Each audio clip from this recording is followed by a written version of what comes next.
बिस्मिल्लाहिर्रहमानिर्रहीम। अस्सलामुअलैकुम। सिरात मुस्तकीम सऊदी न्यूज़ चैनल में आप सबको खुश आमदीद कहा जाता है।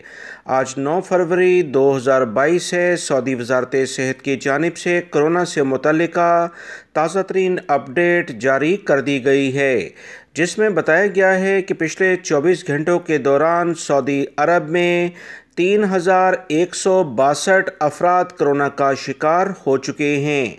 अल्हम्दुलिल्लाह रोज़ाना की बुनियाद पर कोरोना के केसेस में 200 से 300 के करीब कमी देखने में आ रही है। मज़ीद जो इतलात आई हैं कि 4088 अफराद सेहतियाब भी हुए हैं, जबकि 3 अफराद का कोरोना की वजह से इंतकाल भी हो गया है। इन्ना लिल्लाहि व इन्ना इलैहि राजिऊन। 1054 अफराद इंतहाई बुरी कंडीशन में हैं। इनके लिए खुसूसी तौर पर दुआ की जाए। वीडियो लाइक करके शेयर भी कीजिएगा। अस्सलामु अलैकुम।